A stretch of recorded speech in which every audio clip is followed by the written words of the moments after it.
الحمد لله رب العالمين والصلاة والسلام على أشرف الأنبياء وسيد المرسلين نبينا وحبيبنا محمد وعلى آلہ وصحبہ اجمعین اما بعد۔ بھائیوں اور محترم ساتھیوں، فرض نماز کے بعد نبی پاک صلی اللہ علیہ وسلم کا کیا طریقہ تھا؟ آپ صلی اللہ علیہ وسلم سلام پھیرنے کے بعد کیا کرتے تھے؟ ہم سبھی کو یہ جاننا چاہیے، پھر عمل کرنا چاہیے۔ یہ واضح کرنے سے پہلے اگر ہم نمازیوں کے بارے میں غور کریں تو ہم 4 قسمیں یا 4 کیفیت یا 5 کیفیت ہم ان کی پاتے ہیں فرض نماز کے بعد۔ پہلی کیفیت، ہمارے وہ بھائی جو سلام پھیرنے کے بعد فوراً بھاگنے کی کوشش کرتے ہیں اور بلا تاخیر مسجد کے باہر چلے جاتے ہیں۔ دوسری کیفیت، دوسرے قسم کے ہمارے وہ بھائی جو سلام پھیرنے کے بعد فوراً سنت پڑھنے کے لیے کھڑے ہو جاتے ہیں اور سنتوں میں مشغول ہو جاتے ہیں، یہاں تک کہ یہ محسوس ہوتا ہے کہ شاید فرض نماز کی کچھ رکعتیں چھوٹ گئی تھیں اور یہ تکمیل کر رہے ہیں۔ تیسری کیفیت اور تیسرے قسم کے ہمارے وہ بھائی ہیں جو سلام پھیرنے کے بعد فوراً سر پر ہاتھ رکھتے ہوئے یا قویو یا قویو یا قویو 11 مرتبہ پڑھتے ہیں۔ چوتھے قسم کے ہمارے وہ بھائی ہیں جو سلام پھیرنے کے بعد امام کا انتظار کرتے ہیں کہ وہ دعا کے لیے ہاتھ اٹھائیں، پھر ایسے ہی ایک ساتھ ہو کر اجتماعی دعا کا اہتمام کرنے کے بعد سنت پڑھتے ہیں یا باہر نکلتے ہیں۔ ان 4 صورتوں میں سے، یہ 4 کیفیتوں میں سے کون سی کیفیت صحیح ہے اور نبی صلی اللہ علیہ وسلم کی سنت کے مطابق ہے؟ جواب، یہ 4 قسمیں، یہ 4 قسم کے لوگ غلط ہیں، اور نبی صلی اللہ علیہ وسلم سے جو ثابت ہے وہ یہ ہے۔ صحیح امام مسلم کی روایت ہے، حضرت ثوبان رضی اللہ عنہ سے، كان النبي صلى الله عليه وسلم إذا انصرف من صلاته استغفر الله 3 وقال اللهم أنت السلام ومنك السلام تباركت يا ذا الجلال والإكرام۔ کہ نبی پاک صلی اللہ علیہ وسلم جب نماز سے فارغ ہو جاتے تھے، سلام پھیر لیتے تھے تو 3 مرتبہ استغفر اللہ کہتے تھے، پھر کہتے تھے اللہم انت السلام ومنک السلام تبارکت یا ذا الجلال والاکرام۔ پھر اس کے بعد یہ کہنا چاہیے لا الہ الا اللہ وحدہ لا شریک لہ، لہ الملک ولہ الحمد وہو علی کل شیء قدیر، اللہم لا مانع لما اعطیت ولا معطی لما منعت ولا ينفع ذا الجد منك الجد۔ جس طرح کی صحیح امام بخاری اور امام مسلم کی روایت ہے حضرت المغیرہ ابن شعبہ رضی اللہ عنہ سے۔ پھر یہ کہنا لا الہ الا اللہ وحدہ لا شریک لہ، لہ الملک ولہ الحمد وہو علی کل شیء قدیر، لا حول ولا قوة الا باللہ، لا الہ الا اللہ ولا نعبد الا ایاہ،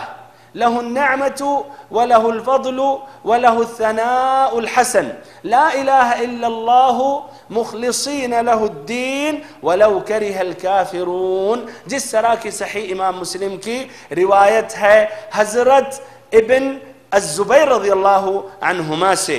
پھر اس کے بعد 33 مرتبہ سبحان اللہ کہنا، پھر 33 مرتبہ الحمدللہ کہنا، پھر 34 مرتبہ اللہ اکبر کہنا، جس طرح کی ترمذی کی روایت ہے حضرت ابن عباس رضی اللہ عنہما سے۔ یا 33 مرتبہ سبحان اللہ کہنا، پھر 33 مرتبہ الحمدللہ کہنا، پھر 33 مرتبہ اللہ اکبر کہنا، اس طرح 99 ہو گیا۔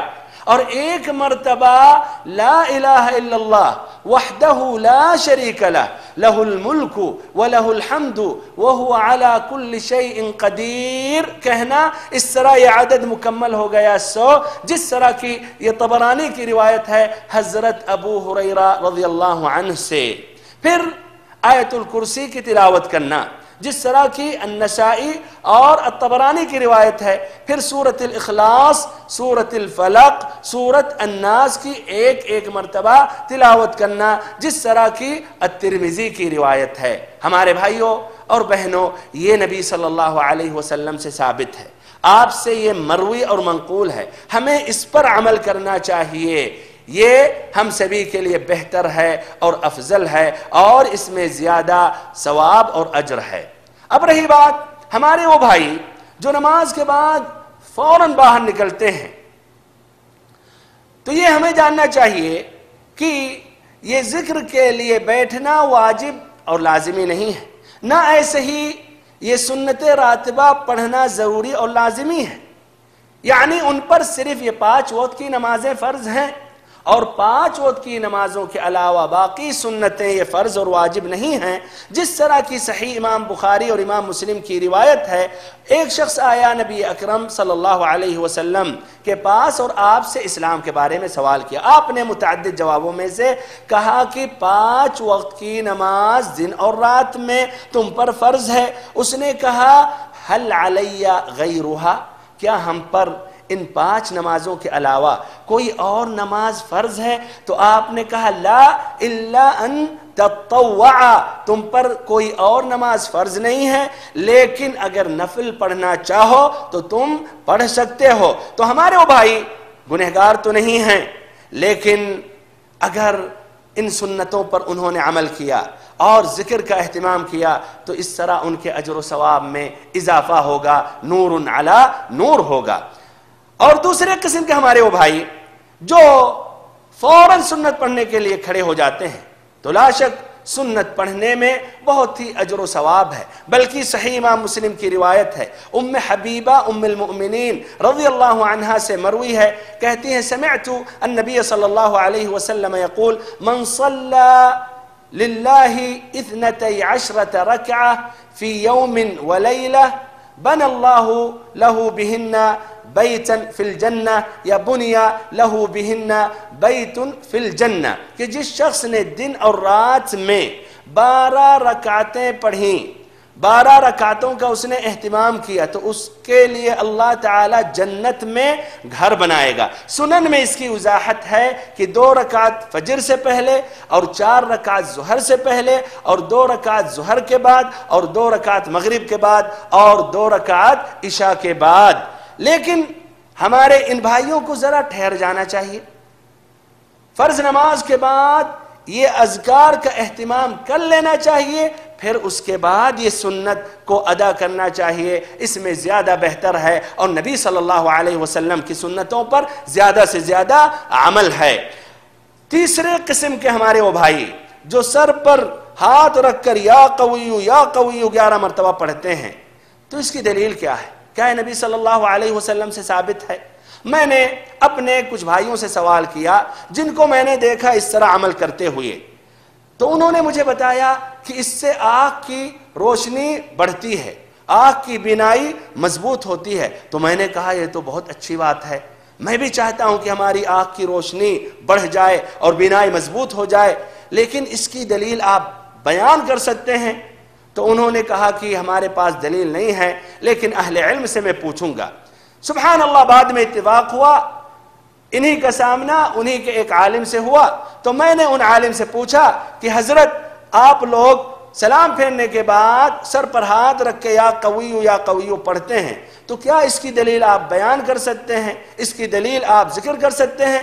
تو انہوں نے کہا فلاں عالم نے اپنی فلاں کتاب میں ذکر کیا ہے اور انہوں نے کہا اس سے آنکھ کی روشنی بڑھ جاتی ہے. میں نے کہا بہت اچھی بات ہے، لیکن دلیل کیا ہے؟ تو کہا انہوں نے دلیل یہ ذکر کیا کہ ان کا تجربہ ہے. میں نے کہا سبحان اللہ، دین میں تجربوں کا کوئی دخل نہیں ہے. دین وہ ہے جو اللہ سے یا اللہ کے رسول صلی اللہ علیہ وسلم سے منقول ہو، ان سے مروی ہو. دین میں تجربوں کا کوئی گنجائش نہیں. اگر یہ تجربہ سے ہم دین لے سکتے ہیں، دین میں اضافہ کر سکتے ہیں، تو پھر نبی صلی اللہ علیہ وسلم کے آنے کا مقصد کیا؟ آپ بھی تجربہ کریں، ہم بھی کریں، وہ بھی کریں، وہ عالم، اس طرح دین بڑھتا رہے گا، دین میں اضافہ ہوتا رہے گا. مختلف قسم کے اذکار، مختلف قسم کی دعائیں، مختلف قسم کی نمازیں، پھر یہ بھائیو دین رہے گا یہ کھلونا مذاق ہو جائے گا. بہرحال تو اس پر کوئی دلیل نہیں ہے. اور چوتھے قسم کے ہمارے وہ بھائی ہیں جو اجتماعی دعا کا انتظار کرتے ہیں. تو دعا ایک نہایت ہی مہم عبادت ہے، بلکہ ترمذی کی روایت ہے الدعاء هو العبادہ، کہ دعا ہی عبادت ہے. اور الحمدللہ دعا کے مختلف اوقات ہیں، بلکہ آپ ہر حال میں ہر وقت اللہ تعالیٰ سے دعا کر سکتے ہیں. لیکن کچھ ایسے مقامات ہیں، کچھ ایسے اوقات ہیں جہاں ان دعاؤں کی اہمیت اور ہے اور قبول ہونے کی چانس زیادہ ہے. جس طرح کی اسی نماز میں سلام پھیرنے سے پہلے یہاں دعا کا اہتمام کریں.